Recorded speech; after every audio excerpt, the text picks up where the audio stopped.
nos acompanhando ao vivo da Igreja Batista da Alameda. Nós vamos usar o material, uma parte do material do pastor Cote, está incluído naquele livro dele, Libertação e Pastoreamento Inteligente. Inclusive, se você tem interesse, eles têm os kits em DVD com a aula do pastor Cote, muito interessante. Às vezes você não tem a disponibilidade para participar do treinamento e você pode fazer isso na sua casa com o livro e os DVDs. Então ele fala sobre sintomas da maldição. Um sintoma real de maldição é a grande premissa para a libertação. Quando você vai no médico, normalmente você vai porque você está sentindo um sintoma, ou mais de um. E em cima dos sintomas é que o médico vai acabar falando para você o que você tem.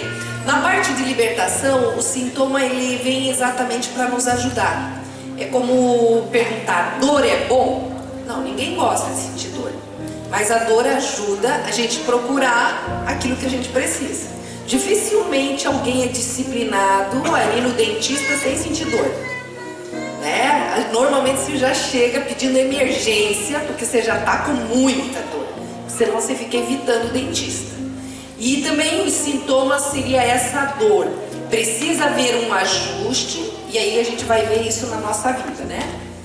Então, o infortúnio, os escabrosos, doenças estranhas, tentações incomuns, perturbações e perseguições variadas, de fundo espiritual ou caráter hereditário, podem caracterizar esses sintomas. Então eu queria que você parasse, e eu creio que você já ouviu a família de alguém, ou a tua própria família, e eu queria que você avaliasse se existe algo repetido nessa pessoa que te chamou a atenção ou na sua própria família. Existe alguma repetição? Acidente, separação, algum tipo de doença? Eu queria que você comentasse com as pessoas que estão ao lado. Faça um trio, um dueto. E veja, eu quero fazer um levantamento aqui de quais são os sintomas que a gente tem mais encontrado no nosso meio. Suicídios, acidentes drásticos, coisas que se repetem. Então conversa com a pessoa do lado e troca uma ideia. Que você viu na vida de alguém ou tem visto na sua vida. Vamos lá, uns minutinhos, conversa. Já fez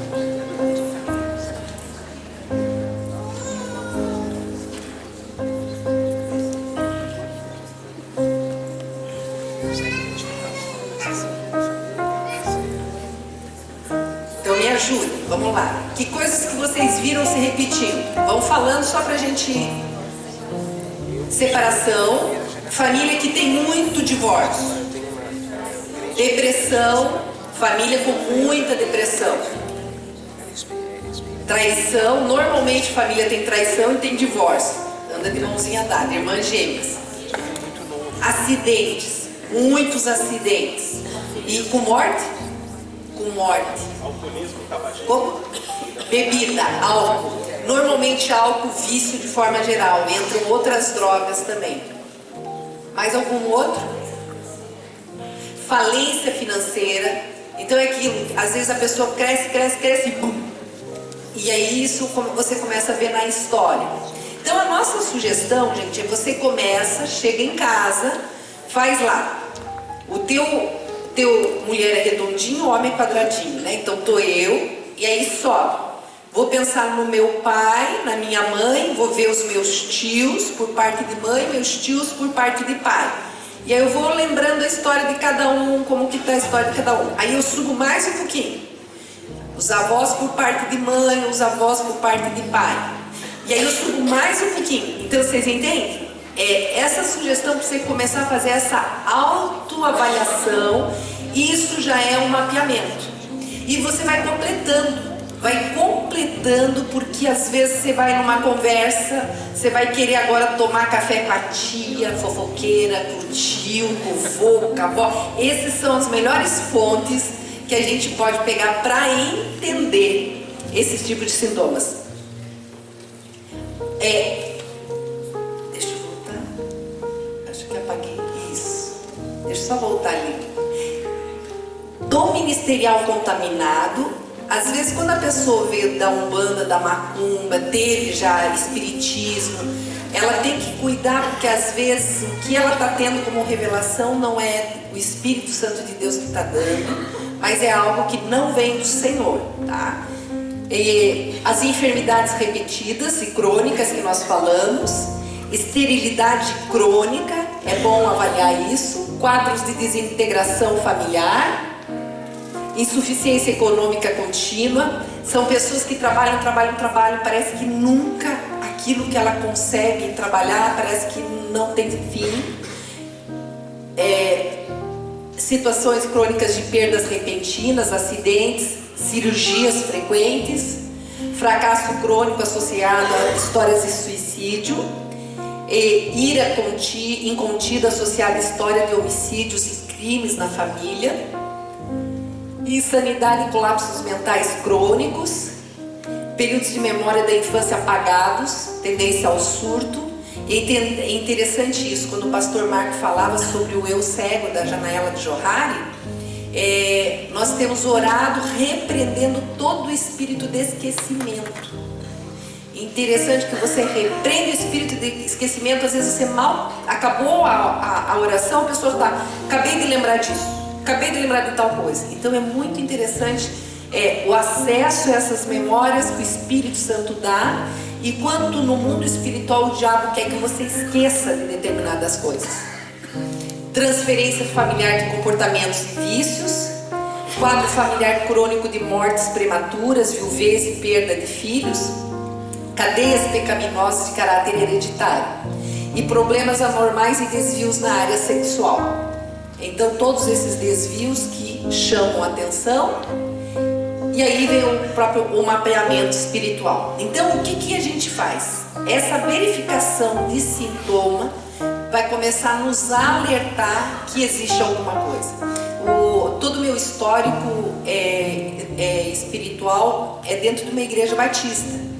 E eu sempre fui de uma igreja batista muito tradicional. Tudo isso que a gente está conversando eu nunca tinha ouvido falar. A primeira vez que eu ouvi falar de demônio do púlpito foi aos 18 anos de idade. Então, que nunca um pastor pregava falando sobre isso. E eu lembro numa ocasião orando com uma senhora.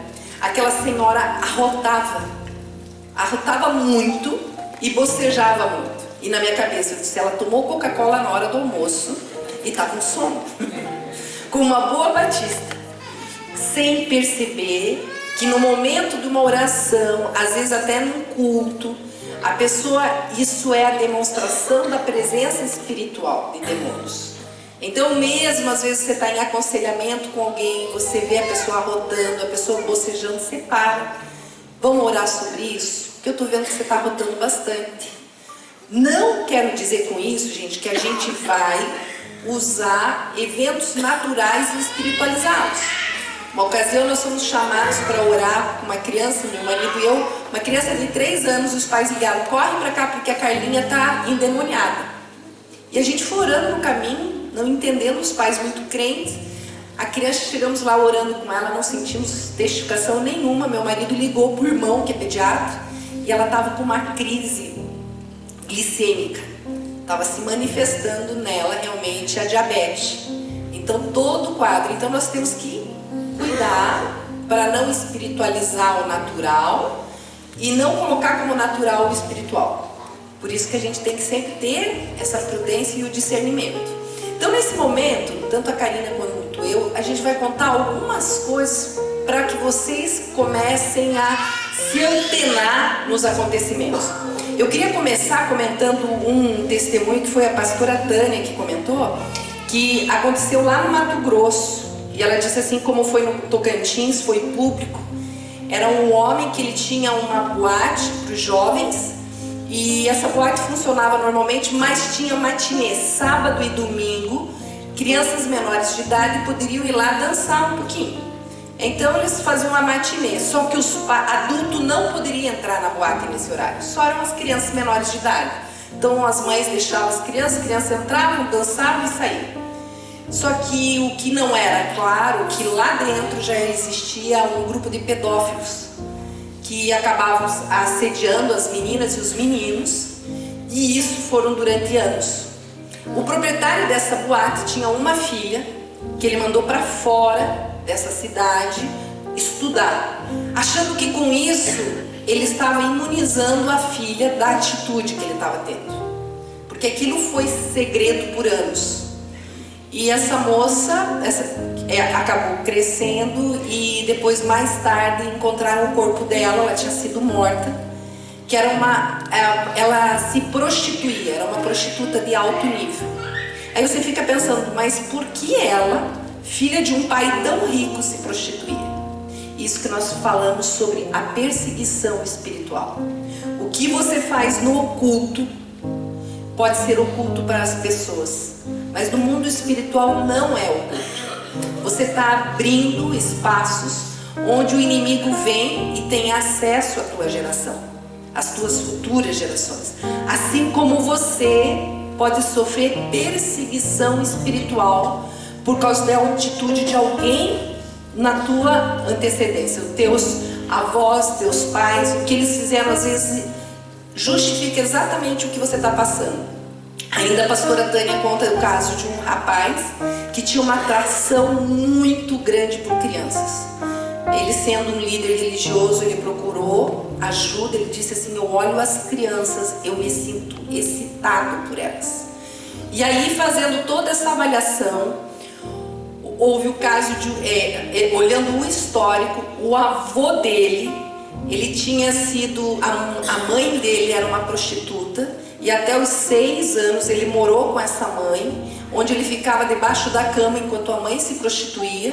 Foi denunciado para o conselho tutelar, esse menino foi tirado dessa mãe, e aí essa criança foi adotada por uma família evangélica e foi criado dentro de um lar evangélico, e ele se tornou pastor. No entanto, ele tinha uma compulsão à pornografia. Então, uma vez por semana, em 15 dias, lutando contra essa compulsão, ele se entregava. Naquela época não tinha internet, ele alugava algumas fitas, tinha algumas fitas dentro da sua casa, onde ele ia no seu escritório durante a madrugada e se masturbava com aquela pornografia.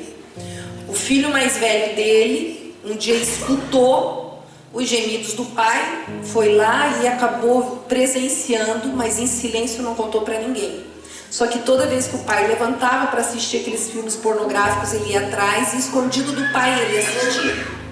E assim ele foi se viciando. Quando esse menino, que ele começou a fazer isso quando ele tinha lá pelos 9, aos 14 anos, ele entrou excitado no quarto e violentou o irmão de 3 anos. Esse irmão de 3 anos era esse líder que estava procurando atendimento por causa da atração pedofílica que ele tinha. Então vocês percebem, gente, como que vem em cadeia, se manifesta às vezes de uma forma diferente de uma geração para outra. Mas aquilo que eu acho que está sob o meu controle, no meu segredo, isso está no mundo espiritual como um instrumento na mão de Satanás. Então, normalmente a gente fala assim: não, mas eu já confessei para o Senhor, já está confessado entre eu e Deus. A palavra de Deus diz assim que é para a gente confessar a culpa uns aos outros para que nós sejamos curados. Por isso é importante, quando a gente faz em grupo, normalmente nós fazemos a intercessão pelos pecados geracionais. Mas o mapeamento individual é onde você vem confessar o seu pecado. E à medida que você confessa o seu pecado, você tira da mão de Satanás o que ele tinha como potencial. Então, da minha geração para frente, eu estou garantindo. Então, o que eu fiz, eu estou amaldiçoando as minhas próximas 4 gerações. Então, eu tenho que confessar para parar aqui. E o que eu confesso em grupo, os pecados geracionais, é para que não atinjam mais, para que eu não seja mais perseguida nisso. Então são algumas áreas que a gente percebe de perseguição espiritual. A promiscuidade, eu comecei contando isso, né? Sobre o quanto a promiscuidade traz esse pecado para dentro da família. Se você tem na sua família um histórico de que alguém foi abusado, provavelmente não começou aí. Provavelmente tem um histórico de abuso anterior. Ou foi abusado, ou cometeu abuso, ou tem algo na área da promiscuidade. Às vezes a gente conhece no consultório, como psicóloga, a gente conhece o segredo de muitas pessoas. Eu lembro um casal onde a mãe veio trabalhar a relação marido e mulher porque o marido cometia muitos adultérios. E ele era aquele homem compulsivo, daquele de parar no sinal, olhar, gostar da garota, jogar um celular para dentro do carro dela, se comunicar e dali meia hora estar no motel.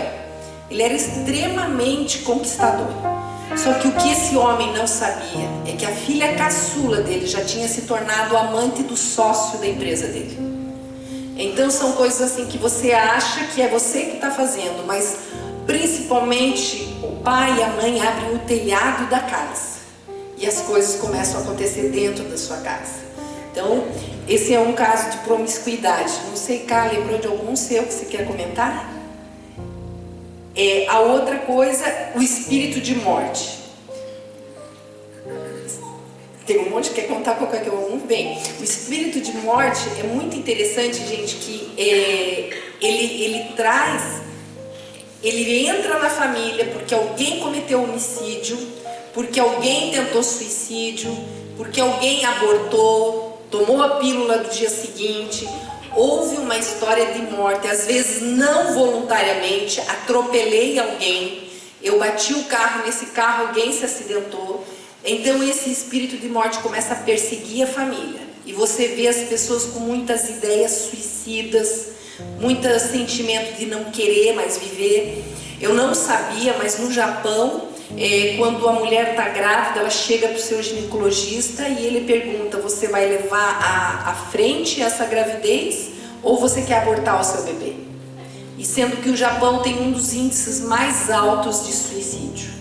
Então a presença do espírito de morte dentro de uma nação.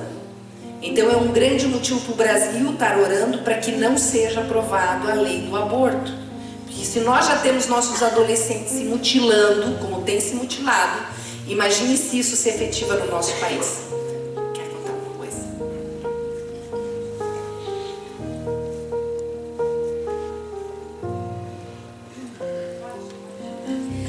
Tá bom, então a gente vai ser rapidinho, mas são exemplos práticos que enriquecem, porque você pode às vezes se deparar com uma situação assim, né? Numa ministração.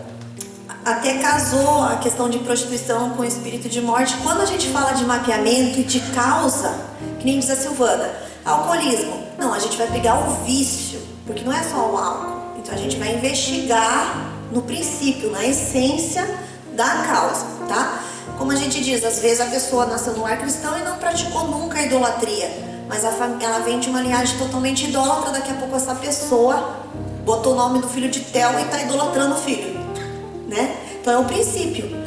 Então assim, com relação à prostituição, teve um caso muito curioso, que eu recebi uma menina que ela estava querendo se separar do marido. E um casal jovem, 2 anos, 3 anos de casado. E ela me disse assim: eu vou me separar dele porque ele vai fazer 32 anos. E eu falei: mas, né? E o que é isso, né? Mas ela disse assim: o meu pai perdeu 3 esposas, inclusive a minha mãe, quando fizeram 32 anos. E eu não quero passar por isso. E foi interessante porque eu fiquei assim: meu Deus, então o que a gente vai investigar? Ela era filha de pastor, por parte de pai. O vô paterno era pastor. E daí da parte materna, o vô também era convertido. E ela nasceu no lar cristão. Nós fomos investigando a causa de espírito de morte, perseguição. Fomos na hora de fazer as renúncias. Ela tinha sufocamento, ela não conseguia. Porque daí a gente vai lá atrás renunciar a pecados familiares, né?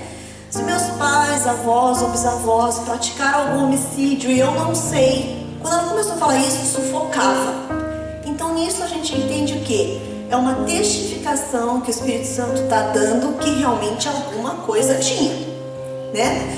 Naquele momento a gente foi renunciando e ela sentia como se fosse algo queimando no peito. Aí ela falou assim: bom, tem uma história que meu bisavô matou um homem. Eu falei assim: você tem conhecimento de como foi? Ela falou assim: nossa, foi um tiro no peito. A hora que ela falou, passou a queimação. E isso foi curioso. Mas daí eu falei assim: sabe o que? Vamos passar um pente fino. Vamos fazer tudo. todas as áreas. E quando eu cheguei na parte de sexualidade, que nós fomos renunciar, ela casou virgem, o marido também, tudo certinho, nunca passou por abuso, nada. De repente manifestando os ombros dela tremendo, os pés tremendo, e manifestou uma pomba gira na menina. E eu falei, meu Deus, o que é isso?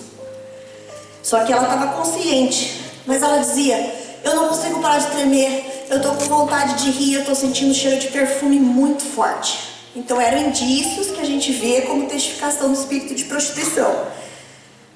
E eu falei, você sabe de alguma história da sua família que tem algum envolvimento com prostituição ou com pomba gira? Ela falou assim, nossa, a minha avó, mãe da mãe, fazia antes dela se converter, falava que meu avô tinha parte com a pomba gira. Inclusive ele era frequentador de terreiro e quando minha avó não era convertida, eles fizeram um trabalho de amarração de amor para eles. Então você veja, ela era já a terceira na geração. Aqueles avós que no passado fizeram essa aliança com uma pomba gira, agora já eram convertidos de anos, os filhos já tinham crescido na igreja, e a neta, na hora do mapeamento, que a gente não foi tratar sobre prostituição, manifestou uma pomba gira. Ela ficou tão entusiasmada, porque ela vem de uma igreja muito tradicional, que ela desceu, a gente estava com a família, ela, gente, eu manifestei uma pomba gira. Eu falei, meu Deus, não faz isso. Eu sei que foi bênção, porque daí todo mundo daquela família começou a contar o segredo. Uma das tias, que era mais antiga na igreja, falou assim, pois é, teu avô, todo mundo sabia que teu avô, tua avó não parava de falar, ele tinha parte com a pomba gira. Então vocês vejam, é uma coisa que no mapeamento, se não fosse a revelação do Espírito Santo, se não fosse o cuidado de Deus com aquela menina, hoje talvez não tivesse nem casamento e ela talvez estivesse sofrendo uma perseguição desnecessária. Falando nisso, o pastor Sulonca contou que ele estava falando para a igreja sobre batalha espiritual e... Pode ficar por aqui. Aí um militar chegou e o militar virou bem assim, pastor, tem uns dias que a minha mulher, eu chego em casa, ela está cantando, arrumando o cabelo, já colocou roupa vermelha e preto. E aí, pastor, eu sei que aquele dia a coisa vai pegar. Aí o pastor, temos que orar para isso acabar. Ele, não, pastor, eu queria que isso fosse todo dia. Eu vim aqui pedir oração, que fosse sempre assim. Aí ele, não, meu irmão, você não entendeu. Isso é demônio de prostituição.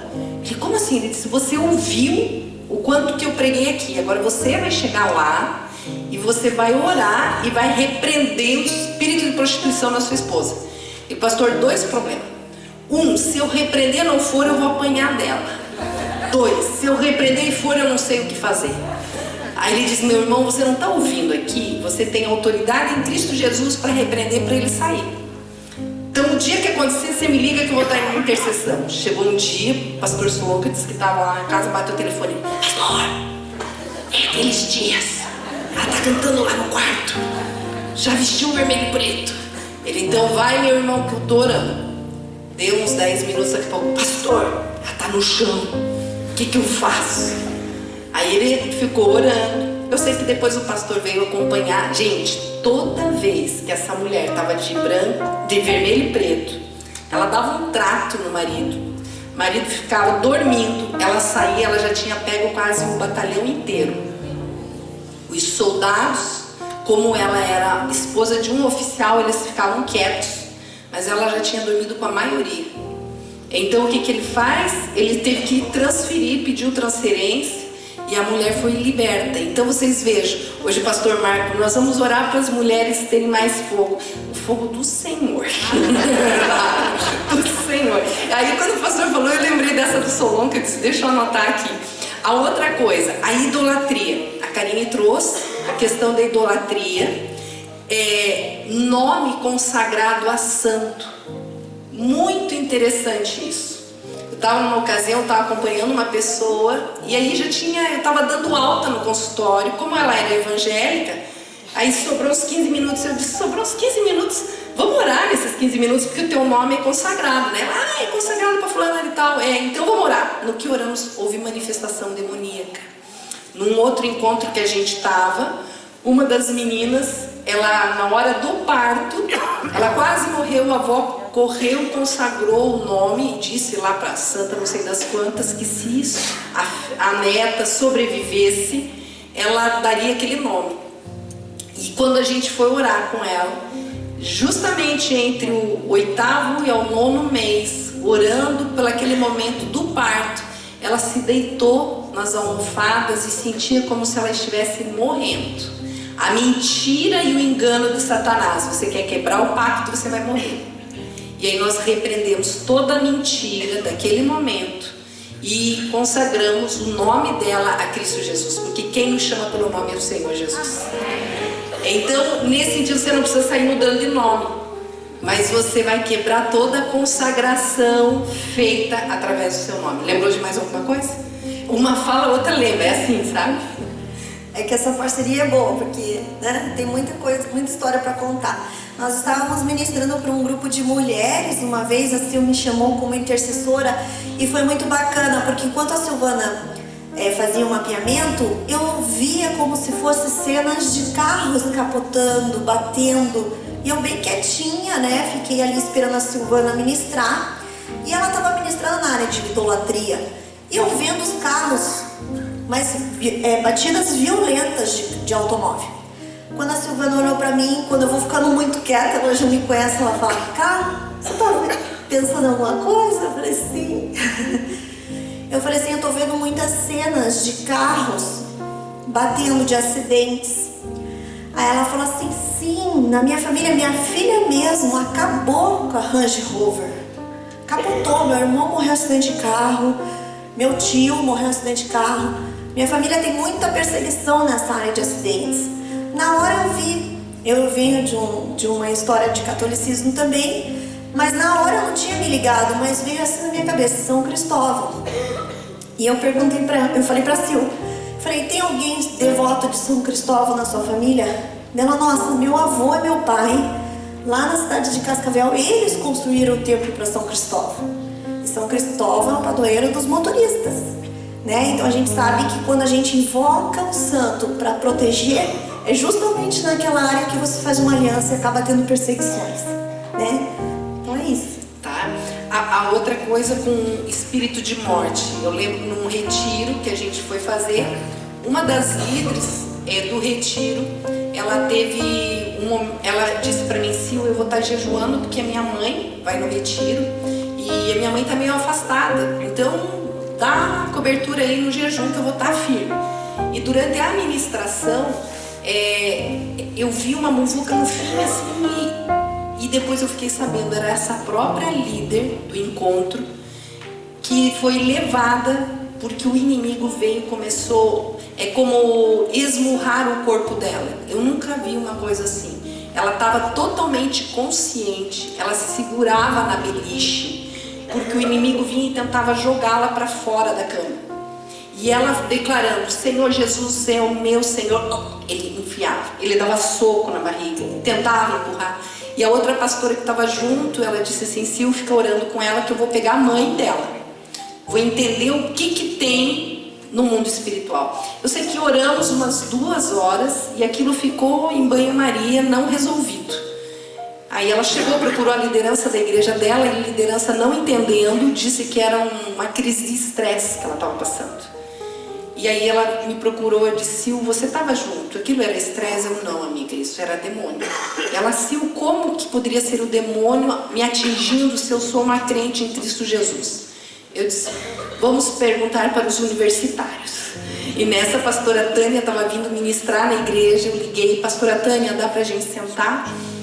E aí a pastora, ela já chegou com o mapeamento espiritual pronto. A pastora Tânia só folhou e disse assim: seu bisavô matou um homem. Ela: sim, era um rapaz interessado na minha tia. E a pastora olhou para ela: e você, minha filha, que legalidade espiritual deu para esse demônio atingir você dessa forma? Ela disse: quando eu era adolescente, meu namorado morreu e eu peguei um carro e comecei a fazer roleta russa, passar no vermelho, tudo que era sinal, esperando que alguém me atingisse. A pastora disse: você percebe, querido, você tem que orar, se arrepender do que você fez e repreender a presença desse demônio na sua vida. E a pastora ainda continuou, disse: você nunca viu nenhum sintoma? Ela disse: pastora, para ser sincera, minhas pernas muitas vezes paravam de funcionar. Eu estava no supermercado, eu caía, as pessoas me juntavam, me colocavam numa cadeira. Às vezes eu estava andando na rua, eu caía, a perna parava de funcionar. Fui no reumatologista, ortopedista, ninguém encontrava o problema da minha doença. A pastora disse: querida, isso era o sinal da presença do espírito de morte. Você começou a jejuar pela sua mãe, e esse jejum fez a manifestação desse demônio que estava silencioso. Ele ia querer te matar de uma forma drástica, porque é assim que ele age. Aí, gente, eu lembrei de uma ilustração que uma vez a Karine até contou, que ela leu de um piloto de avião, que ele estava voando, daqueles aviãozinhos pequenos, e começou a escutar. Era um rato na fiação. Ele: gente, esse rato vai comer a fiação, eu vou acabar morrendo aqui nesse avião. E aí ele lembrou que quando ele estava fazendo treinamento, os instrutores disseram: cuidado que vocês vão transportar animais. Os animais não conseguem, que nem o ser humano, alcançar determinados níveis de altitude porque falta ar. Aí ele lembrou disso: já sei, vou subir o meu avião o máximo que eu possa, quase sem ar, mas o rato vai morrer. E foi isso que ele fez. Começou a subir, subir, subir, subir, e ele escutava. Lá pelas tantas, ele já estava quase sem ar, mas ele parou todo o barulho do roedor. Ele ficou um pouquinho, e aí quando ele chegou no aeroporto, ele aterrissou, abriu o motor, estava lá o ratinho morto. Às vezes na nossa vida, a gente não encontra onde está o rato. Mas se você eleva a sua experiência espiritual à busca do Senhor, não tem rato que sobreviva. Então quanto mais perto do Senhor, senão a gente vira caça-fantasma, né? Ai, tem que achar, tem que achar. Gente, começa a aumentar a comunhão. Foi isso que aconteceu na vida dessa moça. Ela jejuou, ela buscou, e aquele rato que estava em silêncio não pôde mais ficar quieto. E é isso que nós queremos, uma igreja que transborde a presença do Senhor. Por isso que nós temos que buscar a face do Senhor, entender que não existe pecado em secreto, que tudo é armação para Satanás agredir a nós e a nossa família, a nossa descendência. Então nós precisamos observar através desses sintomas. Existem pessoas com crises de falências que ocorrem. Eu lembro que nós estávamos construindo em Foz do Iguaçu, e de repente a gente entrou numa roda viva de empréstimo para pagar a construção, e bem nessa época veio um pastor amigo nosso, ex-muçulmano, o pastor Lissan, e o Marcos chegou para ele e disse: pastor, o senhor pode orar por nós? Aí ele também, descendente de árabe, abraçou meu marido e disse: Habib, você sabe que existe um demônio que acompanha as nossas descendências. Todos os árabes, você vê, eles crescem e perdem, crescem e perdem. Nós temos que repreender esse demônio que acompanha a nossa herança, a nossa hereditariedade, a nossa etnia. E eu lembro que aquele pastor orou, repreendendo. Aí meu marido disse: já repreende a família inteira, irmã, irmão. E gente, é incrível. Logo em seguida, as dívidas foram indo embora. Então às vezes vem uma coisa que tem a ver exatamente com os roubos, né? Quantos roubos essa etnia promoveu? Nosso país tem um histórico muito grande, lembrando da idolatria. As mulheres santas dentro da igreja católica são as freiras, as que não têm marido. Quantas mulheres beatas dentro da igreja católica não têm marido? Os seus maridos foram para os bordéis, foram para as prostitutas, e você pega as mulheres sem marido.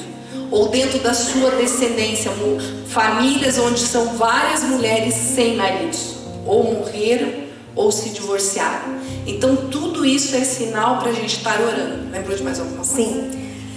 Na verdade, um pouquinho antes da Silvana entrar em finanças, eu tenho um exemplo prático aqui também de uma situação de mapeamento em finanças, mas eu queria só contar rapidamente a situação de um menino, que nós estávamos num grupo de mulheres fazendo um curso. Esse a Silvana não estava junto, mas eu acho que tem algumas aqui que estavam. O filho estava tendo convulsões já há 4 anos de uma colega nossa. E ela resolveu buscar isso, porque viraram a criança do avesso e não acharam um diagnóstico claro, não era epilepsia, mas ele já estava há 4 anos tendo essa reincidência. E nós resolvemos subir com ela, ajudando ela a interceder. Ela já tinha feito todo o mapeamento no primeiro curso com a Silvana. Nós já tínhamos feito de novo o pente fino, o recap, passado tudo de novo.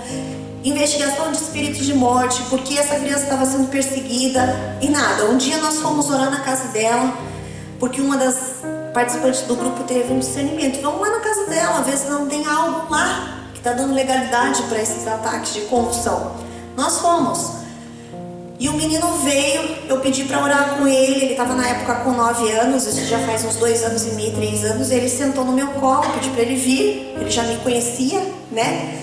Então, claro, você está fazendo um processo com uma criança, não vai sair em nome de Jesus, não vai gritar, não vai assustar a criança, né? Você está com a criança, eu fui colocando a mão na cabeça dele.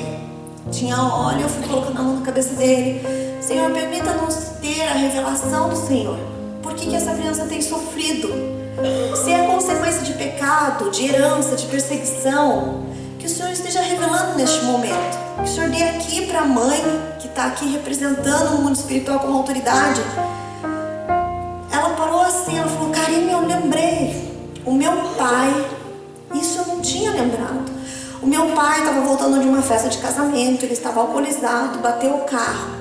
No carro morreram a minha avó, o meu avô e a minha tia, que era o sogro, a sogra e a cunhada.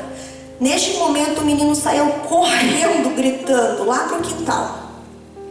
Tinha 2 meninas, eu falei, vá atrás do guri, a gente já alcança ele.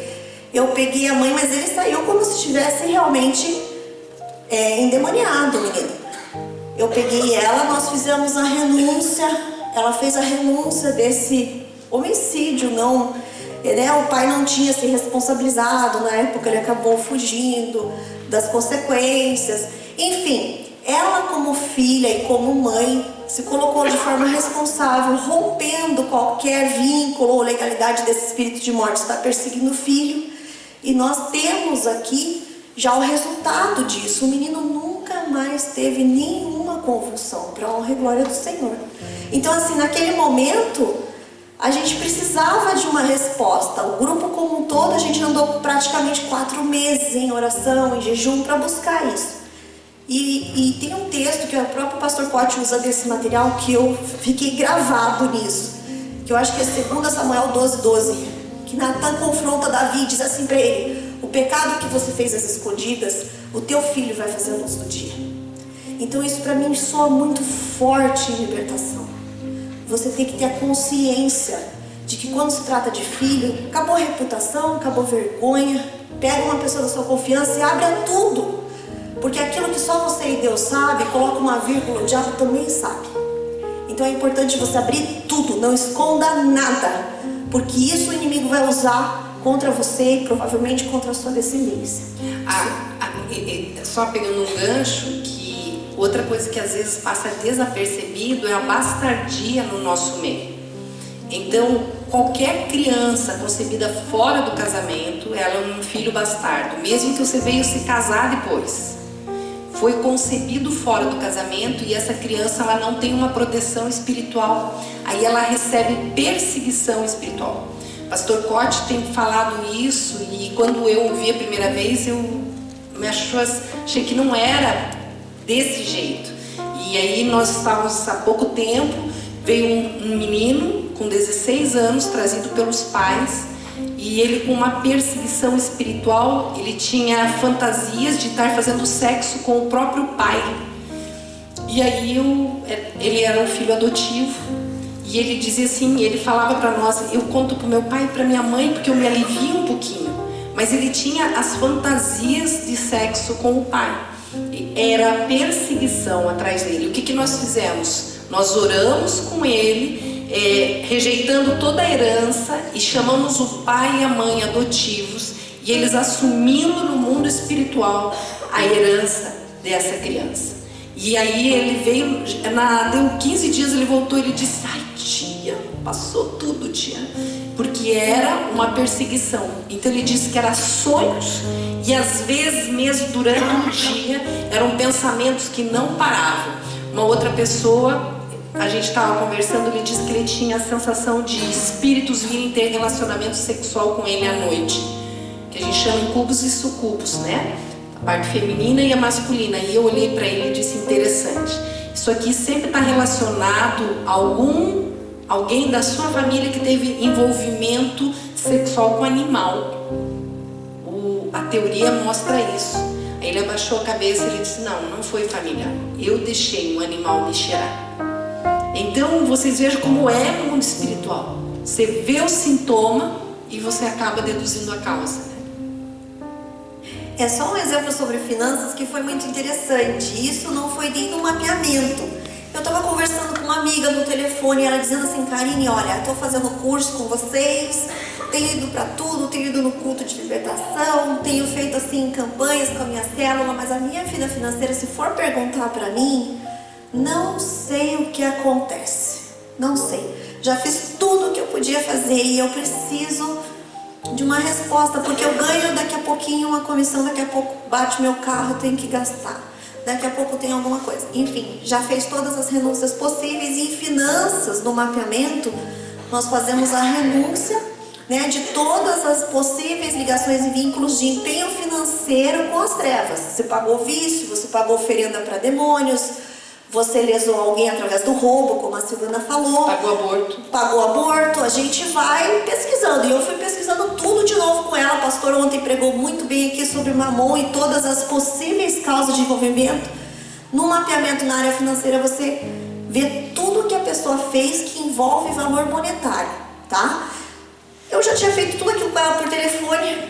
Passou a conversa e falei, bom, um dia vamos orar. Nós mudamos de assunto. De repente ela fala assim, não, porque eu tive um sonho, eu queria que você me ajudasse. E eu sempre fui crente, mas eu sei que é de Iemanjá, porque uma vez eu trabalhei na loja de Saravá. Quando ela falou isso, eu já não escutei mais nada. Eu falei, o quê? Né? Só isso? Eu, pera, fica quieta. O que aconteceu? Como que você trabalhou numa loja de Saravá? O que é isso? Você não disse que era crente? Ela falou, era, mas foi meu primeiro emprego. Eu precisava trabalhar. Minha tia, eu morava com a minha tia na época, minha tia não sabia que eu ia trabalhar, mas apareceu esse emprego. E eu precisava de ajuda financeira. Então eu fui e eu trabalhava, só que quando eu enchia lá os perfuminhos para Pomba Gira, eu falava, ai Deus, não faz que não dê certo isso aqui. E ela foi me contando, justificando, né, o que ela fazia, mas que ao mesmo tempo ela falou, não, mas eu até tentei ganhar uma colega para Jesus. Eu falei, pera, mas vamos ver o que aconteceu. Você recebeu o salário? Recebi. Na hora o Espírito Santo me falou assim, pergunta da carteira dela, de trabalho. Ela falou, Karine, a minha carteira de trabalho deve estar lá até hoje. E eu nunca mais, eu tinha 16 anos, hoje eu tenho 37, ela tem, acho. Eu nunca mais consegui, nunca trabalhei de carteira assinada, na vida. Nunca. Mas eu deixei meus documentos lá e fui embora porque minha tia descobriu e nunca mais deixou eu voltar lá fazer, pegar o meu documento. E eu fiz uma carteira nova, mas eu nunca consegui um emprego até hoje registrado. Nós fizemos naquele momento, por isso que eu digo, não precisa marcar um evento, um gabinete, um atendimento. Você lembrou de alguma coisa, a informação veio, pega o seu discipulador, o seu líder de célula, pega alguém da sua confiança e faz a renúncia de forma responsável. Isso também é emancipar. No telefone mesmo nós fizemos a renúncia, né? Ela pediu perdão por ter recebido salário de uma loja que vendia produtos para despachos e oferendas. Depois disso ela começou a ligar me contando os testemunhos, né? Então é isso. Tá?